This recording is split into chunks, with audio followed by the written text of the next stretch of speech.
السلام علیکم ورحمۃ اللہ وبرکاتہ، نحمده ونصلی علی رسولہ الکریم، اما بعد فاعوذ باللہ من الشیطان الرجیم، بسم اللہ الرحمن الرحیم، رب اشرح لی صدری ویسر لی امری واحلل عقدۃ من لسانی یفقہوا قولی۔ آج سے ہم اپنے پروگرام قرآن کے موتی کا آغاز کر رہے ہیں اللہ کے نام سے۔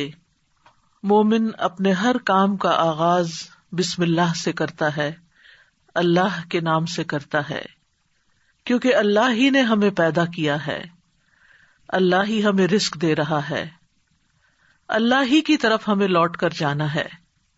لہذا ہمیں اس زندگی میں ہر کام کرتے ہوئے اپنے رب کو یاد رکھنا چاہیے۔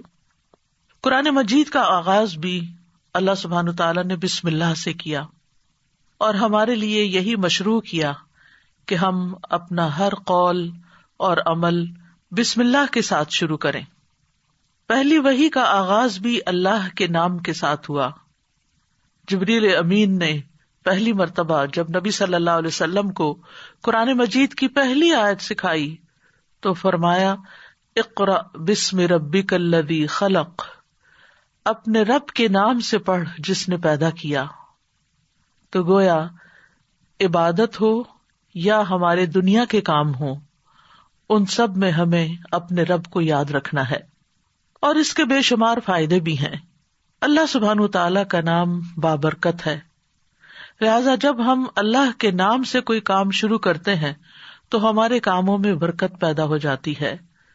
قرآن مجید میں آتا ہے، تبارک اسم ربک ذو الجلال والاکرام، بہت بابرکت ہے تیرے رب کا نام جو بہت عظمت والا، اکرام والا ہے۔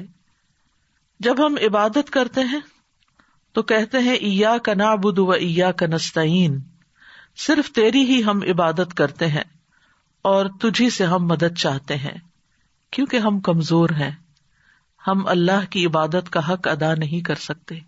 اس لیے کوئی بھی کام جو عبادت کی نوعیت سے تعلق رکھتا ہو، یعنی خاص عبادات سے، ان کے آغاز میں بھی اللہ کا نام لینا چاہیے، کیونکہ اس سے اللہ کی مدد حاصل ہوتی ہے، اور پھر مزید نیک کاموں کی توفیق بھی ہوتی ہے۔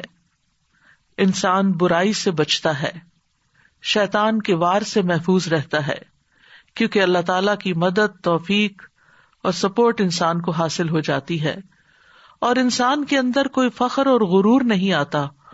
وہ یہی سمجھتا ہے کہ جو بھی نیک کام میں کر رہا ہوں وہ اللہ کی مدد سے، اللہ کی توفیق سے ہی کر رہا ہوں، اس میں میرا اپنا کوئی کمال نہیں۔ وما توفیقی الا باللہ، نہیں مجھے توفیق مگر اللہ کے نام کے ساتھ ہی۔ پھر اسی طرح جب انسان بسم اللہ سے کام کا آغاز کرتا ہے تو انسان کو اخلاص نصیب ہوتا ہے، کیونکہ جب اللہ کا نام لیا تو اللہ کے نام کے ساتھ اللہ ہی کے لیے کام کرنا چاہیے، جو بھی کچھ ہم کریں۔ اور پھر اگر وہ کام صحیح ہے، عبادت کا ہے یا دنیاوی امور سے متعلق ہے، تو پھر ہماری نیت اور ہمارا قبلہ درست ہو جاتا ہے، انسان کو اخلاص نصیب ہو جاتا ہے۔ پھر اسی طرح یہ ہے کہ انسان جب اللہ کے نام کے ساتھ کوئی کام کرتا ہے تو اللہ کی نعمتوں کی یاد دہانی بھی ہوتی ہے۔ مثال کے طور پر اگر آپ پانی پی رہے ہیں تو جب آپ پانی پینے لگتے ہیں تو بسم اللہ کہتے ہیں، اور جب بسم اللہ کہتے ہیں تو آپ کو اللہ کی یاد آ جاتی ہے، اور پھر ساتھ ہی وہ نعمت جو آپ استعمال کر رہے ہیں اس کے بارے میں غور و فکر بھی نصیب ہوتا ہے کہ یہ اللہ نے پانی پلایا ہے، اور پھر انسان کا غور و فکر اسے کہیں سے کہیں لے جاتا ہے، اس کے اندر ایک وسعت پیدا ہوتی ہے، وہ سوچتا ہے کہ یہ پانی میرے گلاس میں کہاں سے پہنچا، کس نے اتارا۔ تو ظاہر ہے کہ پانی کا پیدا کرنے والا بھی اللہ ہے، اور تمام چیزوں کو اللہ سبحانہ تعالیٰ نے پانی سے پیدا کیا۔ ہم تک جو پانی پہنچتا ہے کچھ تو زمینی ذرائع سے، اور بیسیکلی بارش کے ذریعے آتا ہے۔ بارش کیسے آتی ہے؟ سمندروں کا پانی بخارات کی شکل میں اوپر اٹھتا ہے، اور پھر بادلوں کی شکل میں جہاں اللہ چاہتا ہے برساتا ہے. جب بادل برستے ہیں یا برف پڑتی ہے تو پہاڑوں کی چوٹیوں پر اور مختلف جگہوں پر یا تو پانی جم جاتا ہے یا پھر ندی نالوں کی شکل میں، دریاؤں کی شکل میں بہنے لگتا ہے، اور کچھ پانی رس کر زمین کے اندر چلا جاتا ہے، چشموں کی شکل اختیار کر لیتا ہے، اور پھر مختلف ذرائع سے ہوتے ہوتے وہ ہم تک پہنچتا ہے جسے ہم پیتے ہیں، اور جب پیتے ہیں تو پھر اللہ کا شکر ادا کرتے ہیں اور آخر میں الحمدللہ کہتے ہیں. لیکن اگر اتنے اہتمام کے ساتھ جو پانی میرے گلاس میں پہنچا اس کو میں نے اللہ کو یاد کیے بغیر، نعمت دینے والے کا نام لیے بغیر ہی پی لیا، تو اس سے بڑھ کر ناشکری کیا ہو سکتی ہے. پھر اسی طرح اگر انسان کھانا کھاتا ہے اور اللہ کا نام لیتا ہے تو وہ ضرور سوچتا ہے کہ کیا جو کچھ میں کھا رہا ہوں یہ اللہ کی مرضی کے مطابق بھی ہے یا نہیں، حلال ہے یا حرام ہے، اور پھر کس طریقے سے میں اس کو کھا رہا ہوں اور کس طریقے سے یہ مجھ تک پہنچا ہے. ان ساری چیزوں پر بھی غور و فکر ہونے لگتا ہے. تو گویا بسم اللہ پڑھنا بار بار انسان کو اللہ کی یاد دلاتا ہے، اور اس طرح انسان اللہ کی اطاعت کی طرف مائل ہوتا ہے، اللہ کی دی ہوئی نعمتوں کو اللہ کی رضا میں استعمال کرتا ہے، اور اللہ کو یاد کرتے ہوئے اللہ کا قرب حاصل کر لیتا ہے. یعنی جب ہر کام کے شروع میں جب ہم اٹھتے بیٹھتے چلتے پھرتے ہم اللہ کا نام لیتے ہیں تو اس طرح ہمیں اللہ سبحانہ تعالیٰ کا قرب نصیب ہوتا ہے، اور ہمارے دنیا کے کام بھی عبادت بن جاتے ہیں کیونکہ وہ اللہ کی مرضی کے مطابق اللہ کی رضا کے لیے ہوتے ہیں. اور اس طرح دنیا میں بھی کاموں کے اندر برکت پیدا ہوتی ہے، سہولت پیدا ہوتی ہے، اللہ کی مدد شامل حال ہوتی ہے، اور آخرت میں بھی یہ عمل فائدہ دیتا ہے. اور انسان کے اندر کوئی تکبر و غرور پیدا نہیں ہوتا، وہ سوچتا ہے کہ جو کچھ مجھے ملا ہے یہ اللہ کا فضل ہے. پھر ہم دیکھتے ہیں کہ انبیاء کا طریقہ بھی یہی رہا ہے. نوح علیہ السلام کے بارے میں آتا ہے کہ جب وہ کشتی پر سوار ہوئے تو انہوں نے دعا پڑھی، اس کا آغاز بھی بسم اللہ سے کیا، بسم اللہ مجریہا و مرساہا. اسی طرح سلیمان علیہ السلام نے ملکہ سبا کو جو خط لکھا اس کے آغاز میں بھی بسم اللہ لکھا. پھر اسی طرح ہم دیکھتے ہیں کہ نبی صلی اللہ علیہ وسلم متعدد مقامات پر بسم اللہ کی تعلیم دیتے ہیں، جس کے بارے میں آگے ہم متعدد احادیث میں دیکھیں گے کہ کس طرح آپ صلی اللہ علیہ وسلم کی زندگی کا ایک اہم حصہ تھا بسم اللہ پڑھنا، اور جس کام کا آغاز اچھا ہو جائے اس کا انجام بھی اچھا ہوتا ہے. قرآن مجید کا آغاز بھی بسم اللہ کے ساتھ ہو رہا ہے، اور بسم اللہ قرآن مجید کی ایک مستقل آیت ہے. یعنی یہ کہ سورۃ الفاتحہ یہ کسی اور سورت میں داخل نہیں ہے، ہر سورت کے شروع میں اسے الگ آیت کے طور پر لکھا گیا ہے. اور اس میں ہم دیکھتے ہیں کہ سورۃ التوبہ جو ہے اس سے پہلے بسم اللہ نہیں ہے، کیونکہ بسم اللہ سے امان حاصل ہوتی ہے، اور سورۃ التوبہ کے شروع میں مشرکین کو امان سے نکالا جا رہا ہے، بری ذمہ کیا جا رہا ہے. تو بہرحال آغاز ہوتا ہے قرآن مجید کا بسم اللہ الرحمن الرحیم کے ساتھ، یعنی میں اللہ کی مدد طلب کرتے ہوئے اپنی قرات کو اللہ کے نام سے شروع کرتا ہوں. اور پھر اس میں اللہ سبحانہ تعالیٰ کے نام اللہ کے علاوہ دو صفات کا ذکر ہے. الرحمن، ایسی ذات جس کی رحمت تمام مخلوق پر چھائی ہوئی ہے، اور الرحیم، ایسی ذات جو مومنوں پر آخرت میں بھی رحم فرمائے گی. جہاں تک لفظ اللہ کا تعلق ہے تو اس کو اسم الجلالہ بھی کہتے ہیں.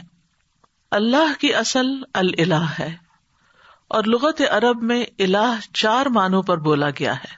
نمبر 1 المعبود، جس کی عبادت کی جائے. نمبر 2 الملجأ، جس کی پناہ لی جائے. نمبر 3 المفزوع الیہ، گھبراہٹ میں جس سے مدد حاصل کی جائے. نمبر 4 المحبوب، وہ محبوب جس کے ساتھ عظیم محبت ہو اور اس کے بارے میں عقلیں حیران ہو جائیں. تو اللہ کا لفظ اللہ سبحانہ تعالیٰ کا اسم ذات ہے، یعنی ذاتی نام ہے، سب ناموں سے عظیم اور اعلیٰ ہے. اور یہ جلیل القدر نام اللہ سبحانہ تعالیٰ کے جتنے بھی باقی نام ہیں وہ سب اسی نام کی طرف لوٹتے ہیں، یعنی وہ اللہ ہی کے نام اور اللہ ہی کی صفات ہیں. اور اس کو امام غزالی کہتے ہیں کہ یہ اللہ تعالیٰ کے ناموں میں سے سب سے زیادہ عظیم نام ہے، کیونکہ یہ اس ذات الہی پر دلالت کرتا ہے جو تمام صفات الہیہ کو جمع کرنے والی ہے، یہاں تک کہ کوئی بھی صفت اس سے جدا اور علیحدہ نہیں ہو سکتی.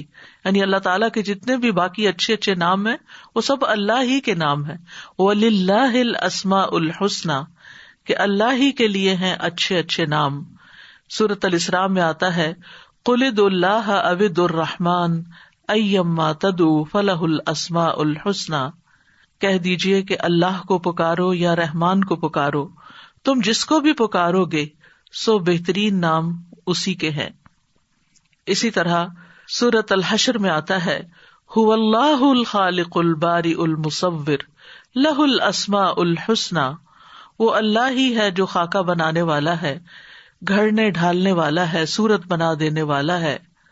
سب اچھے اچھے نام اسی کے ہیں. اسی کی تسبیح کر رہی ہے ہر وہ چیز جو آسمانوں اور زمین میں ہے، وہی سب پر غالب کمال حکمت والا ہے. تو اس لیے بہت ضروری ہے کہ جب ہم بسم اللہ مختلف مقامات پر کہتے ہیں تو ہمیں اللہ کی پہچان بھی ہونی چاہیے. اللہ سبحانہ وتعالیٰ کو پہچاننا بھی ضروری ہے، اور اس کی پہچان اس کی نشانیوں کے ساتھ بھی ہوتی ہے جو کائنات میں پھیلی ہوئی ہیں. اس کی پہچان اس کی کتاب کے ذریعے بھی ہوتی ہے، اور اس کی پہچان نبی صلی اللہ علیہ وسلم نے بھی کروائی ہے. لہذا اگر ہم اللہ تعالیٰ کو پہچانیں گے تو ہم صحیح طور پر پورے شعور کے ساتھ بسم اللہ ادا کریں گے. بلحجیم قبیلے کے ایک آدمی سے روایت ہے، وہ کہتے ہیں کہ میں نے پوچھا اللہ کے رسول آپ کن چیزوں کی دعوت دیتے ہیں؟ نبی صلی اللہ علیہ وسلم نے فرمایا میں اس اللہ کی طرف دعوت دیتا ہوں جو یکتا ہے. قال ادعو الی اللہ وحدہ، کون ہے اللہ؟ وہ اللہ کہ جب تم پر کوئی مصیبت آتی ہے اور تم اسے پکارتے ہو تو وہ تمہاری مصیبت دور کر دیتا ہے، اور جب تم کسی بیابان اور جنگل میں راستہ بھول جاؤ اور اس سے دعا کرو تو وہ تمہیں واپس پہنچا دیتا ہے. جب تم قحط سالی میں مبتلا ہوتے ہو اور اس سے دعا کرتے ہو تو وہ پیداوار ظاہر کر دیتا ہے، یعنی تمہارے سب کام وہی بناتا ہے.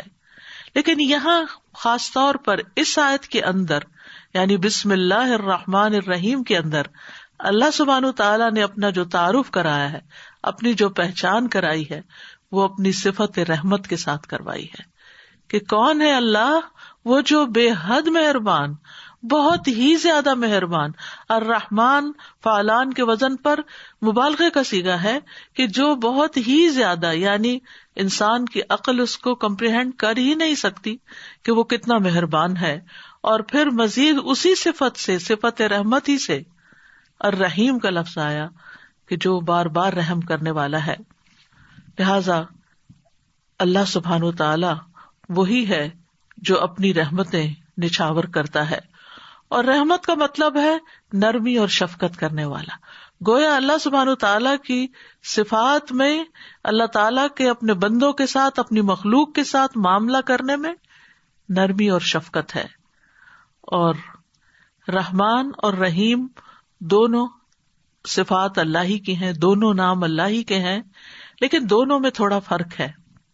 رحمان ایسی رحمت والا جس کی رحمت دنیا کی تمام مخلوقات کو اور آخرت میں مومنوں کو بھی شامل ہے، یعنی یہ رحمت عام ہے.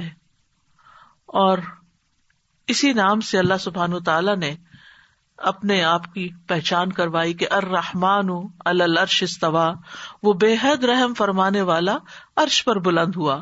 اور رحیم سے مراد ایسی رحمت والا کہ جو قیامت کے دن صرف مومنوں کے لیے ہوگی.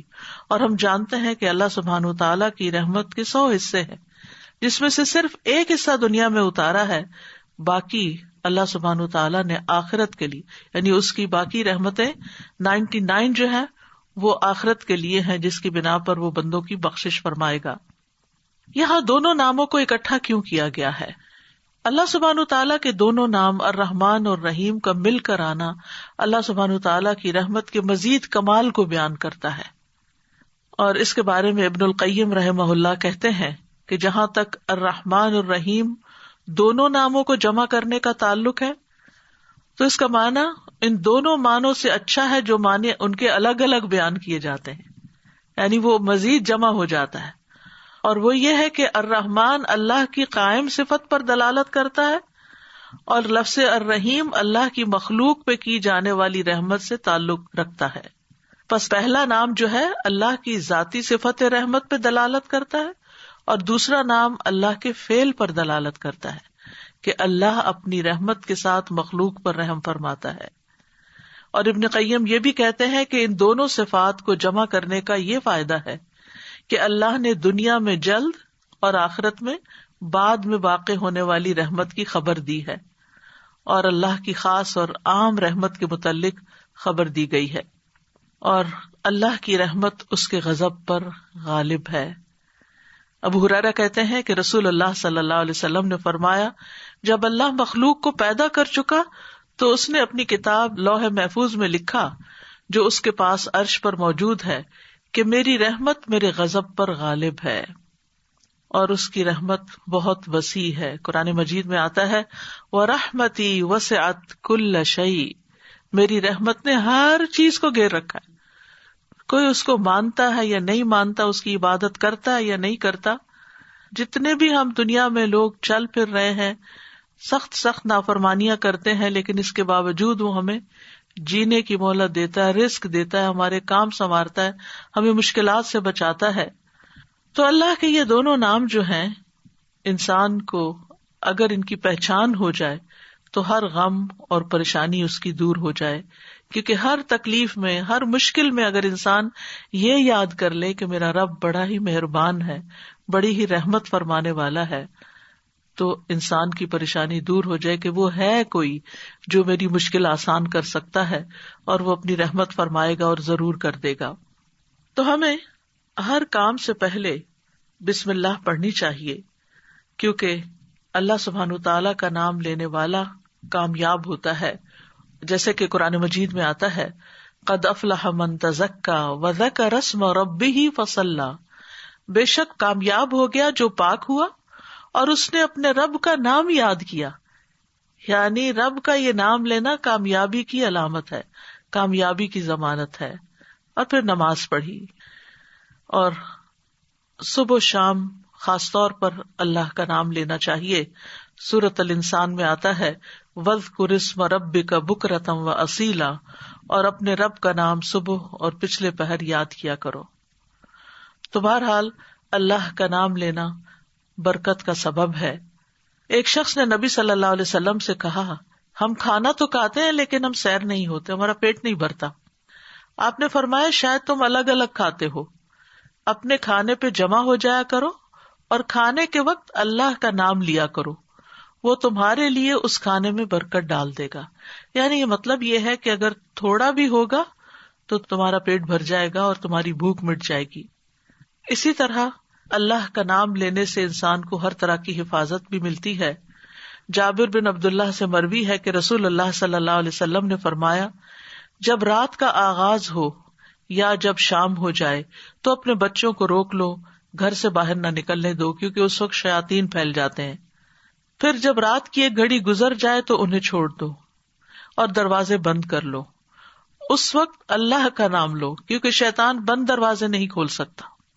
اللہ کا نام لے کر اپنے مشکیزوں کا منہ باندھو، اللہ کا نام لے کر اپنے برتنوں کو ڈھک دو، خواہ کسی چیز کو چوڑائی میں رکھ کر ہی اس کو ڈھکو، اور اپنے چراغ سونے سے پہلے بجھا دیا کرو. تو اس سے کیا پتا چلتا ہے کہ رات کو آخری کام جو کر رہا ہوتا ہے انسان، چاہے کیسی ہی تھکاوٹ کیوں نہ ہو، یہ کام وہ ہیں جو تقریباً سب لوگ کرتے ہیں، تو ان سب چیزوں پر بھی بسم اللہ پڑھنی چاہیے، اس وقت بھی اللہ کا نام لینا چاہیے. پھر اسی طرح اللہ کا نام لینے سے انسان اچانک پہنچنے والی مصیبت سے بھی محفوظ رہتا ہے. عثمان بن عفان کہتے ہیں، میں نے رسول اللہ صلی اللہ علیہ وسلم سے سنا، آپ فرماتے تھے، جس نے شام کو 3 بار یہ دعا پڑھ لی اسے صبح تک کوئی اچانک مصیبت نہیں آئے گی، کوئی اچانک مصیبت نہیں آئے گی. یعنی اس کا مطلب نہیں کہ دوسری آ جائے گی، یعنی ایک دم کسی قسم کی پریشانی اس کو لاحق نہیں ہوگی. اور وہ دعا ہے بسم اللہ الذی لا یضر مع اسمہ شیء فی الارض ولا فی السماء وہو السمیع العلیم. اللہ کے نام سے، وہ ذات کہ اس کے نام سے کوئی چیز زمین میں ہو یا آسمان میں نقصان نہیں دے سکتی، اور وہ خوب سنتا ہے اور خوب جانتا ہے. اور جس نے صبح کے وقت یہ دعا پڑھ لی اسے شام تک کوئی اچانک مصیبت نہیں آئے گی، اور جب شام کو کوئی پڑھ لے تو صبح تک اس کو پریشانی نہیں ہوگی. اسی طرح اگر انسان بسم اللہ نہیں پڑھتا تو یاد رکھیے کہ بسم اللہ نہ پڑھنے کا نقصان یہ ہے. ابن عباس کہتے ہیں کہ ابلیس نے اللہ تعالیٰ سے کہا کہ تو نے اپنی ساری مخلوق کا رزق واضح کر دیا ہے، میرا رزق کس میں ہے؟ تو اللہ تعالیٰ نے فرمایا ہر اس چیز میں جس پر میرا نام نہ لیا جائے. تو گویا جس چیز پر ہم اللہ کا نام نہیں لیتے وہ رزق پھر شیطان کے حصے میں چلا جاتا ہے، گویا ہم اپنے دشمن ہی کو فیڈ کرتے ہیں. قیامت کے دن بھی اللہ کے نام سے وزنی کوئی چیز نہ ہوگی. پھر اسی طرح یعنی اس دعا کے پڑھنے کے مواقع کون کون سے ہیں؟ نمبر 1، ہر کام شروع کرنے سے پہلے، تاکہ اس میں برکت اور مدد حاصل ہو، اس کے اندر قبولیت ہو، ہمیں اخلاص نصیب ہو. پھر خاص طور پر کھانا کھانے سے پہلے حضرت عائشہ کہتی ہیں کہ رسول اللہ صلی اللہ علیہ وسلم نے فرمایا جب تم میں سے کوئی کھانا کھانے لگے تو چاہیے کہ اللہ تعالیٰ کا نام لے. پھر اگر شروع میں اللہ تعالیٰ کا نام لینا بھول جائے تو چاہیے کہ یوں کہے بسم اللہ اولہ و آخرہ، اللہ کے نام سے اس کھانے کے شروع میں اور آخر میں بھی. پھر اسی طرح لباس اتارتے وقت بسم اللہ پڑھنی چاہیے. انس رضی اللہ عنہ سے روایت ہے کہ نبی صلی اللہ علیہ وسلم نے فرمایا جنوں کی آنکھوں اور بنی آدم کی شرمگاہوں کا پردہ یہ ہے کہ جب ان میں سے کوئی اپنے کپڑے اتارے تو بسم اللہ پڑھ لے، یعنی اتارنے سے پہلے پڑھ لے، تو جن اور شیاطین کی نظر نہیں لگتی. اسی طرح جب آپ بچوں کو کپڑے تبدیل کروا رہے ہوں تو اس وقت بھی بسم اللہ پڑھ لیں.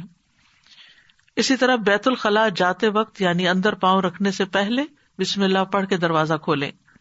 حضرت علی رضی اللہ عنہ روایت کرتے ہیں، کہتے ہیں کہ رسول اللہ صلی اللہ علیہ وسلم نے فرمایا جنوں کی آنکھوں اور بنی آدم کی شرمگاہوں کا پردہ یہ ہے کہ جب ان میں سے کوئی بیت الخلاء جائے تو بسم اللہ پڑھ لے، کیونکہ جب انسان ننگا ہوتا ہے تو حفاظت کے فرشتے اس سے دور چلے جاتے ہیں. تو اس وقت حفاظت پھر کس سے حاصل ہوگی؟ جب آپ واش روم میں جانے سے پہلے بسم اللہ پڑھ کے پھر داخل ہوں گے.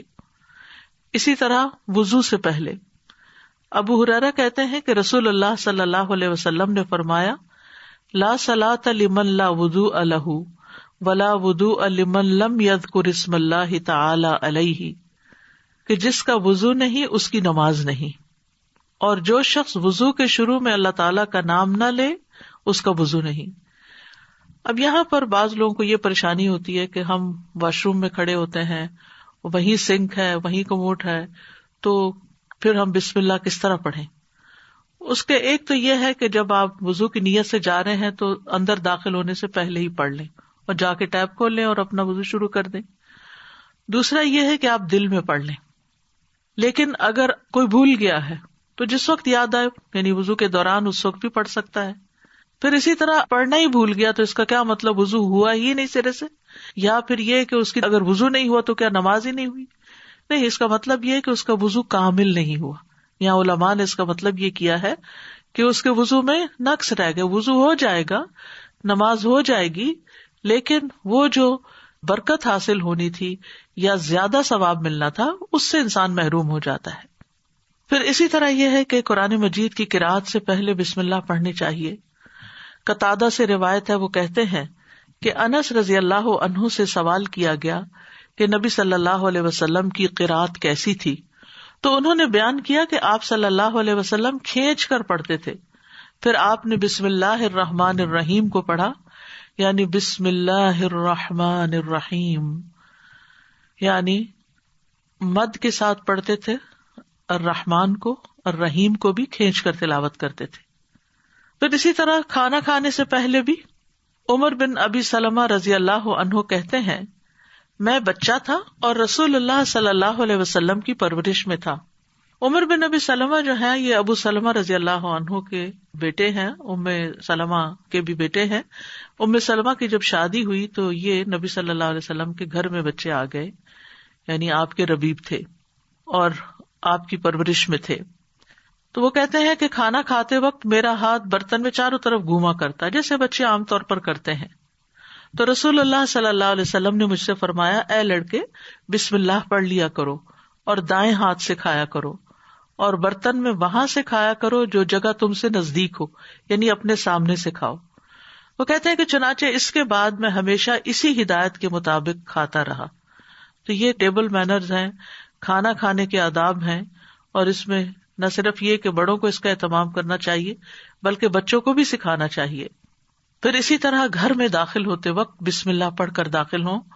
جابر رضی اللہ عنہ سے روایت ہے، وہ کہتے ہیں کہ میں نے رسول اللہ صلی اللہ علیہ وسلم کو فرماتے ہوئے سنا، جب آدمی اپنے گھر میں داخل ہوتا ہے تو وہ داخل ہوتے وقت اور کھانا کھاتے وقت اللہ کا نام لیتا ہے تو شیطان کہتا ہے کہ آج تمہارے لیے اس گھر میں نہ رات گزارنے کی جگہ ہے اور نہ ہی رات کا کھانا ہے. اور اگر وہ داخل ہوا لیکن اپنے داخل ہوتے ہوئے اللہ کا نام نہ لیا تو کہتا ہے تم نے رات گزارنے کی جگہ پا لی. اور اگر اپنے کھانا کھانے کے وقت اللہ کا نام بھی نہ لے انسان تو شیطان کہتا ہے تم نے رات گزارنے کی جگہ اور رات کا کھانا پا لیا. یعنی ہماری چیزوں میں پھر اس کی شراکت ہو جاتی ہے. اب دیکھیں کہ بہت سارے مسائل اور بہت ساری بیماریاں عام ہو چکی ہیں جن کی بعض اوقات تشخیص بھی نہیں ہو پاتی، اور پھر ہم بعض اوقات یہ سمجھتے ہیں کہ شاید جادو ہو گیا ہے یا پھر یہ کوئی نظر لگ گئی ہے. لیکن اگر ہم ان آداب کا خیال رکھیں تو انشاءاللہ شیطان جو ہمارا دشمن ہے اس کے شر سے محفوظ رہیں گے. نہ صرف یہ کہ خود اپنے لیے بلکہ اپنے گھر والوں کے لیے بھی ان کو تعلیم بھی دیں اور ان کو یاد دہانی بھی کرائیں، اور ان کی پروٹیکشن کا انشاءاللہ بہترین سر و سامان ہوگا. اسی طرح رات کو سونے سے پہلے بسم اللہ پڑھ کر بستر جھاڑنا چاہیے. رسول اللہ صلی اللہ علیہ وسلم نے فرمایا، صحیح مسلم کی روایت ہے، جب تم میں سے کوئی اپنے بستر پر جائے تو اسے چاہیے کہ وہ اپنے تہبند کا کونا پکڑے اور اس سے اپنا بستر جھاڑ لے اور بسم اللہ پڑھ لے، کیونکہ وہ نہیں جانتا کہ کون اس کے بعد اس کے بستر پر آیا. یہ بات بڑی اہم ہے کہ وہ نہیں جانتا. تو اس سے یعنی کہ صرف انسان نہیں بلکہ جن ملکوں کے اندر بچھو کیڑے مکوڑے عام گھومتے پھرتے ہیں اور خاص طور پر گرمیوں کے موسم میں نکل آتے ہیں، یہ لوگ کھلی چھت میں کھلی فضا میں سوتے ہیں، بازو کے چارپائیاں سارا دن وہیں بچھی رہتی ہیں، تو معلوم نہیں کہ بستر کے اندر یا بیڈ کے اندر کون سی ایسی چیز گھس گئی کہ جس کو جھاڑنے سے وہ نکل جائے گی. دوسرا یہ کہ بعض اوقات یہ جو ہمارے سارا دن بنے ہوئے بستر رہتے ہیں تو اس کے بارے میں علماء کہتے ہیں کہ بعض اوقات جنات بھی ان پہ آ کر لیٹ جاتے ہیں. تو کئی لوگوں کو بری بری خوابیں آتی ہیں، رات کو ان کی نیند ڈسٹرب رہتی ہے. لیکن اگر آپ یہ مسنون عمل کریں تو ایسی چیزوں میں کمی واقع ہو جاتی ہے. تو یہاں پر نبی صلی اللہ علیہ وسلم نے تہبند کا کونا فرمایا. آپ کوئی بھی کپڑا لے سکتے ہیں، کوئی ٹاول لے سکتے ہیں، اپنا دوپٹے کا ہی کونا پکڑ کے ایک اس سے جھاڑ دیں. اور یہ بھی کہا جاتا ہے کہ ہم جب ایک رات سوتے ہیں تو وہ ڈیڈ سیل جو ہوتے ہیں وہ بستر پر ہی رہ جاتے ہیں، اور وہ بھی کئی بیماریوں کا باعث بنتے ہیں جب وہ بستر پر ہی لگے رہتے ہیں اور ان کو جھاڑا نہیں جاتا. تو بہرحال گرد و غبار ہو یا ڈیڈ سیلز ہوں یا کیڑے مکوڑے ہوں یا کچھ بھی نہ ہو، تب بھی نبی صلی اللہ علیہ وسلم نے جو طریقہ سکھایا ہے اس پر عمل کرنا چاہیے. اسی طرح جب آپ صلی اللہ علیہ وسلم اپنے بستر پر تشریف لے جاتے تو فرماتے اللہم بسمک احیا و اموت، یعنی اس وقت بھی بسم اللہ پڑھتے، اے اللہ تیرے نام کے ساتھ میں زندہ ہوتا ہوں اور تیرے نام کے ساتھ میں مرتا ہوں. اسی طرح سوار ہوتے وقت بھی بسم اللہ پڑھنا چاہیے. ابو لاس الخزائی رضی اللہ عنہ سے مروی ہے، کہتے ہیں کہ رسول اللہ صلی اللہ علیہ وسلم نے ہمیں حج کے لیے صدقہ کے اونٹوں میں سے ایک کمزور اونٹ پہ سوار کیا. تو ہم نے عرض کیا یا رسول اللہ، ہمیں لگتا ہے یہ اپنی کمزوری کے سبب ہمارا بوجھ نہیں اٹھا سکے گا. تو آپ صلی اللہ علیہ وسلم نے فرمایا ہر اونٹ کی کوہان پر ایک شیطان ہوتا ہے، جب تم اس پر سوار ہونے لگو تو اللہ کا نام لے کر سوار ہو جیسا کہ تمہیں حکم دیا گیا، پھر اسے اپنے قابو میں کر لو، اللہ اسے سواری کے قابل کر دے گا. اور آج کے دور میں بہت سے لوگ اونٹوں پہ سوار ہوتے ہیں، گھوڑوں پہ سوار ہوتے ہیں، اور گاڑیاں تو خیر عام ہیں. تو اس کا یہ مطلب نہیں کہ صرف جب اونٹ پر ہی سوار ہوں تو بسم اللہ پڑھیں. گاڑی پر سوار ہوتے ہوئے، دروازہ کھولتے ہوئے، سیٹ پہ بیٹھتے ہوئے، گاڑی سٹارٹ کرتے ہوئے اگر سوچے کہ بسم اللہ کہنے میں وقت کتنا لگتا ہے، 2 لفظ ہی تو کہنے ہوتے ہیں، لیکن اللہ کی مدد شامل حال ہو جاتی، انسان نقصان سے بچ جاتا ہے، وہ سفر محفوظ ہو جاتا ہے. اسی طرح تکلیف کے وقت بھی بسم اللہ کہنا چاہیے. جابر رضی اللہ عنہ کہتے ہیں جب غزوہ احد میں طلحہ رضی اللہ عنہ کی انگلی کٹ گئی تو انہوں نے کہا، یعنی سی جیسے ہم تکلیف یا درد کے وقت کرتے ہیں، تو رسول اللہ صلی اللہ علیہ وسلم نے فرمایا اگر تم بسم اللہ کہتے تو فرشتے تمہیں اٹھا لیتے، اس حال میں کہ لوگ تمہیں دیکھ رہے ہوتے. اسی طرح اگر کسی جگہ پر درد ہو رہی ہو تو بسم اللہ سے اللہ کا نام لے کر دم کرنا چاہیے. صحیح مسلم میں آتا ہے، عثمان بن ابو العاص ثقفی رضی اللہ عنہ سے روایت ہے کہ انہوں نے رسول اللہ صلی اللہ علیہ وسلم سے درد کی شکایت کی جسے وہ اپنے جسم میں محسوس کیا کرتے تھے جب سے وہ مسلمان ہوئے. تو رسول اللہ صلی اللہ علیہ وسلم نے ان سے فرمایا اپنا ہاتھ اس جگہ رکھو جہاں تم اپنے جسم سے درد محسوس کرتے ہو اور 3 بار بسم اللہ کہو. یہاں اس حدیث سے یہ پتہ چلتا ہے کہ جہاں شدت زیادہ ہو تکلیف وغیرہ کی وہاں بسم اللہ کو ریپیٹ بھی کیا جا سکتا ہے. 3 مرتبہ بسم اللہ کہو اور 7 مرتبہ یہ پڑھو اعوذ باللہ وقدرتہ من شر ما اجد واحاذر، میں اللہ کی ذات اور اس کی قدرت سے ہر اس چیز سے پناہ مانگتا ہوں جسے میں محسوس کرتا ہوں اور جس سے میں خوف کرتا ہوں. تو آپ خود بھی اور بچوں کو بھی یہ دعا سکھا دیں، کہیں چوٹ لگ جائے، کہیں درد ہو رہا ہو، اور بعض اوقات ایسے لا علاج مرض ہوتے ہیں کہ تکلیف ہوتی ہے لیکن ڈائگنوز نہیں ہوتی، تو اللہ کے نام سے انسان مدد حاصل کرتا رہے اللہ کی، تو ایسی تکلیفیں دور ہو جاتی ہیں. اور پورے یقین کے ساتھ یہ کرنا چاہیے، اور وہ تمام چیزیں جو نبی صلی اللہ علیہ وسلم نے سکھائی وہ سنت زندہ بھی کرنی چاہیے، اور یہ یقین رکھتے ہوئے کہ یہ سب کچھ وحی کے ذریعے آپ کو بتایا گیا تھا. یعنی آپ نے اپنی خواہش نفس سے یہ باتیں نہیں سکھائی یا کوئی تیر تکے سے نہیں بتائی، بلکہ آپ کو سکھائی گئی تھی. اسی طرح ہم دیکھتے ہیں کہ جب آپ بیمار ہوئے تو جبریل علیہ السلام آپ کی خدمت میں تشریف لائے اور فرمایا اے محمد آپ بیمار ہو گئے ہیں؟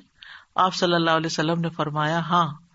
جبریل علیہ السلام نے فرمایا بسم اللہ ارقیک من کل شیء یؤذیک من شر کل نفس او عین او حاسد اللہ یشفیک بسم اللہ ارقیک. اور یوں بھی روایت میں آتا ہے او عین حاسد اللہ یشفیک بسم اللہ ارقیک. میں آپ کو اللہ کے نام سے دم کرتا ہوں، آپ کو تکلیف دینے والی ہر چیز سے، ہر جان یا ہر آنکھ یا حاسد کے شر سے اللہ آپ کو شفا دے، میں آپ کو اللہ کے نام سے دم کرتا ہوں. تو اس میں آپ دیکھیے کہ ہر تکلیف دینے والی چیز سے، بعض اوقات انسان کھانا ہی ایسا کھا لیتا ہے کہ جس سے بیمار پڑ جاتا ہے، یا کوئی ایسا خواب دیکھ لیتا ہے کہ جس کو پریشان کرتا ہے، اسٹریس میں ڈال دیتا ہے اور اس سے انسان بیمار ہو جاتا ہے.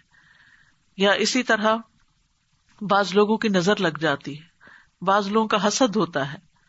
تو ان سب بیماریوں کو جو ہم جانتے ہیں اور جن کی روٹ کاز ہمیں معلوم ہی نہیں، ان سب کے لیے بھی بہترین دم ہے جو جبریل علیہ السلام نے خود نبی صلی اللہ علیہ وسلم پر کیا. تو اس لیے ان چھوٹی چھوٹی دعاؤں کو ہمیں یاد کر لینا چاہیے. اگر یاد کرنے میں مشکل ہوتی ہے، بعض لوگوں کا حافظہ کمزور ہوتا ہے، تو پھر یہ رقیہ آپ لکھ کے بھی اپنے پاس رکھ سکتے ہیں اور اپنے گھر والوں کو، اپنے پیاروں کو خود دم کر سکتے ہیں. اسی طرح آپ دیکھیے کہ ہم بستری کے وقت بھی بسم اللہ کا حکم ہے.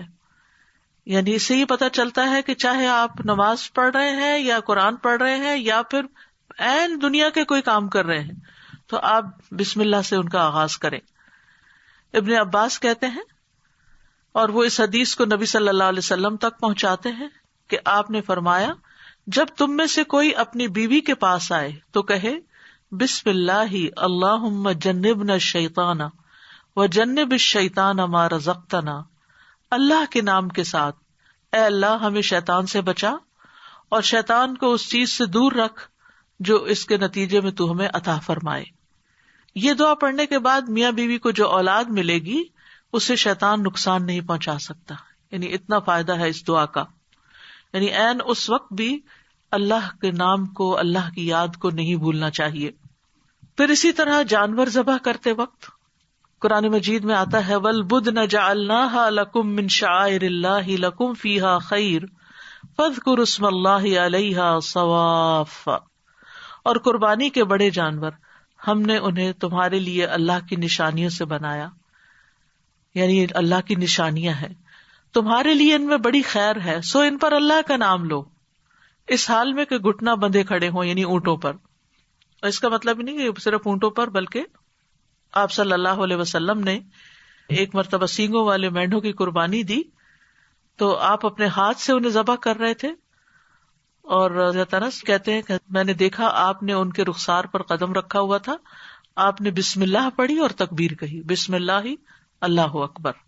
اسی طرح خط کے آغاز میں میت کو دفناتے وقت ابن عمر رضی اللہ عنہ سے مروی ہے کہ نبی صلی اللہ علیہ وسلم جب میت کو قبر میں اتارتے تو فرماتے بسم اللہ و علی سنت رسول اللہ، اللہ کے نام سے اور رسول اللہ صلی اللہ علیہ وسلم کے طریقے پر۔ تو گویا آغاز بھی اللہ کے نام سے اور زندگی کا آخری مرحلہ بھی اللہ کے نام سے۔ تو کرنے کے کام یہ ہیں کہ ہر کام شروع کرنے سے پہلے اللہ کا نام لیں، تاکہ آغاز اچھا ہو تو انجام بھی اچھا ہو۔ شروع میں لینا بھول جائیں تو جب یاد آئے تو بسم اللہ پڑھ لیں۔ مثلاً بعض اوقات ہم بہت مصروف ہوتے ہیں یا بہت شدید بھوک لگی ہوتی ہے تو ایک دم ہم کھانے پہ جیسے ٹوٹ پڑتے ہیں اور بسم اللہ نہیں پڑھتے، حالانکہ جب کھانا لگ جاتا ہے تو گھر کا بڑا جو ہے وہ کہتا ہے بسم اللہ، یعنی شروع کیجیے۔ تو یہ جو لفظ بسم اللہ ہے، بسم اللہ الرحمن الرحیم، اس میں صرف یعنی کہ یہ جار مجرور ہے، اور اس میں یا تو فعل محذوف ہے یا پھر اسم محذوف ہے۔ محذوف کا مطلب ہے کہ وہ حذف کیا گیا ہے، موجود نہیں۔ کیوں؟ اس لیے کہ وہ انڈرسٹوڈ ہے کہ جب ہم کوئی کام کریں گے تو ہماری نیت میں وہ چیز ہوگی کہ اللہ کے نام سے میں پانی پیتا ہوں، اللہ کے نام سے میں کھانا کھاتا ہوں، اللہ کے نام سے میں سونے لگا ہوں، اللہ کے نام سے میں گھر سے نکلنے لگا ہوں۔ تو ہمیں اپنی ساری زندگی کا جائزہ لینا ہے کہ ہم کہاں کہاں بسم اللہ پڑھتے ہیں۔ آپ دیکھیے کہ اسلامک کلچر میں تو ہر موقع پر، یعنی جب کوئی کام نہیں کہا جاتا، آپ کے بھی دل میں ہوتا ہے دوسرے کے بھی، تو آپ صرف بسم اللہ کہہ کے اس کو سمجھا دیتے۔ مثلا آپ کے گھر کی بیل بجتی، آپ دروازہ کھولتے ہیں، آپ کا کوئی دوست کھڑا ہوتا ہے تو آپ کہتے ہیں بسم اللہ۔ آپ یہ نہیں کہتے اندر داخل ہو جاؤ، یہ نہیں بولتے، آپ کہتے بسم اللہ۔ آپ اس کو بٹھاتے ہیں، وہ آپ کے لیے کوئی گفٹ لایا ہوتا ہے تو آپ کو کہتے بسم اللہ، یہ آپ کے لیے ہے، یعنی پورا جملہ بھی نہیں بولتے، صرف بسم اللہ۔ پھر اسے آپ اس کو کھانے پہ بٹھاتے ہیں، کھانا پیش کرتے ہیں تو کہتے ہیں بسم اللہ۔ ہاتھ دھلانے کے لیے جاتے ہیں تو کہتے ہیں بسم اللہ۔ یعنی بسم اللہ ایسے لفظ ہیں کہ جو ہماری ساری ما فی الضمیر کو بیان کر دیتے ہیں، اور کہنے والا بھی جانتا ہے کہ وہ اللہ کا نام کیوں لے رہا ہے، اور سننے والا بھی سن رہا ہوتا ہے کہ اللہ کا نام کیوں لیا جا رہا ہے یہاں۔ تو اس لیے ہر کام شروع کرنے سے پہلے اس میں ایکشن جو ہے وہ ہڈن ہے، وہ دل میں ہے آپ کے، لیکن بس اللہ کا نام لینا برکت کا باعث ہوگا۔ تو اللہ کے نام کی برکتیں حاصل کریں، حسرتوں سے بچیں۔ یعنی آپ بیٹھنے لگے ہیں کہیں تو بسم اللہ پڑھ کے بیٹھ جائیں، وہاں سے اٹھنے لگے ہیں تو بسم اللہ پڑھ لیں، اپنی یہ عادت بنا لیں۔ اور بچوں کے سامنے ذرا اونچی آواز سے بسم اللہ کہیں تاکہ وہ سنیں اور بار بار سنتے رہیں۔ مجھے یاد ہے بچپن میں جب کوئی بچہ گر جاتا تھا تو ہماری پھوپھی ہمارے ساتھ رہتی تھی، تو اس وقت بھی بسم اللہ پڑھتی، پھر اٹھاتے ہوئے، پھر اس چوٹ کو سہلاتے ہوئے، یعنی ہر دوسرے کام میں بسم اللہ بسم اللہ۔ بچوں کو دودھ پلاتے ہوئے، بچوں کو اٹھاتے ہوئے، ان کو چینج کرتے ہوئے، تو یعنی بسم اللہ ہماری گھٹی میں پڑ جانی چاہیے کہ ہم کوئی کام اللہ کی یاد کے بغیر نہ کریں۔ جس سے انسان کو محبت ہوتی ہے وہ اس کے دل میں رہتا ہے اور اس کو ہمیشہ وہ یاد کرتا رہتا ہے۔ تو جو لوگ اللہ سے محبت کرتے ہیں، اور اللہ کا لفظ کا تو معنی ہی کیا ہے، ایک معنی یعنی مألوہ، یعنی جس سے شدید محبت کی جاتی ہے، جیسے اردو میں لفظ والہانہ کہتے ہیں آپ، والہانہ جس سے محبت کی جاتی ہے۔ تو اگر ہم اس کو اپنا اللہ سمجھتے ہیں، محبوب سمجھتے ہیں، اور اس سے والہانہ محبت کرتے ہیں، اور اس کی طرف پناہ لینا چاہتے ہیں، اپنے دشمن سے بچنا چاہتے ہیں، تو پھر اس کے لیے آپ اپنی عادت بنا لیں، اور جتنے مقامات کا میں نے ذکر کیا ہے ان پر تو خاص طور پر بسم اللہ کہنا نہ بھولیں. انشاءاللہ آپ دیکھیں گے کہ اس کی برکت سے، کہتے ہیں نا بسم اللہ کی برکت، تو بسم اللہ کی برکت سے آپ کی زندگی کے بہت سے کام آسان ہوں گے، بہت سی پریشانیوں سے نجات ملے گی. تو آئیے ایک دفعہ ہم خوبصورت آواز میں بسم اللہ سن لیتے ہیں. بسم اللہ الرحمن الرحیم. بسم اللہ الرحمن الرحیم. بسم اللہ الرحمن الرحیم. اس کے ساتھ ہی میں آپ سے اجازت لیتی ہوں. کل انشاءاللہ اسی وقت دوسرے پارے سے ایک آیت کا انتخاب کر کے آپ کے ساتھ بات چیت ہوگی.